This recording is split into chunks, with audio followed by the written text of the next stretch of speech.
So should I go now? Yeah, go ahead.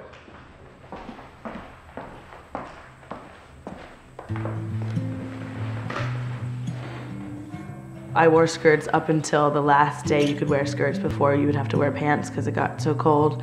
Because I just didn't really want people to see my body. I didn't have very high self-confidence when it came to the shape of my body. And I think a lot of people struggle with that in high school.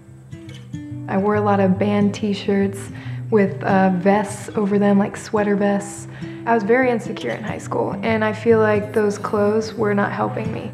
My first day of high school ever, I remember I wore black and red patterned pants, and that was a very uncomfortable time for me. I remember people kind of looking at me sideways and things like that. Sometimes I wouldn't wear things just because I'd be like, what would people think if I wore this? It was maybe around like 2009, I decided to wear the hijab. I got a little bit of backlash. I definitely got bullied a lot. I don't know why that was. Walking down the hall, I would hear hundreds upon hundreds of insults and get funny looks. Got hit into lockers. I have a fun set of scars on my hands from where someone cut me with scissors, actually, at one point. A lot of people just don't want you to be unique.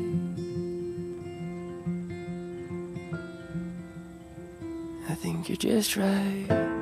It was rough, but it was worth it because the people that I found, because I was more open with myself, really made a difference. We ended up dealing with some bullies for each other, so it ended up working out pretty well.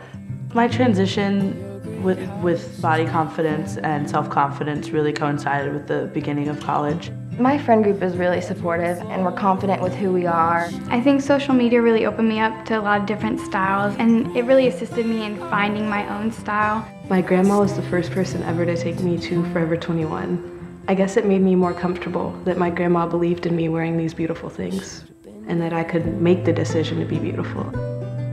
If people make fun of you for their clothing, then, I mean, they have to be losers because there's got to be other things that they could be thinking about in their life besides what you chose to wear that day. You can't break them down for their style because it's who they are. It's their insides coming out. All of my insides are expressed through my style. I wear what I want to wear. I am who I am. You either accept me or you don't. I feel like with my hair, it just shows my more creative side, and I just like to express myself through really bright colors. Actually, I chose this today because this might be my outfit that I love. I wore this because I liked it. I wore this because I felt like it represented me, and I can't do that just parading around in something super conformist, something that fits the norm. It doesn't do justice to me at all. I don't like being tall. I feel too long and I feel bulky sometimes. But my leotard makes me feel like I can handle my shape. I can handle my limbs, and I'm okay with it, and I'm graceful. So yeah, I feel elegant in my leotard. I didn't want my hijab to define me. I wanted my fashion more to define me, so I think it's really cool that I'm able to wear the hijab but also keep like my interest in like urban street style wear. Like with overalls, like none of my friends would ever wear overalls, but I'm like, you don't understand, like overalls are like in.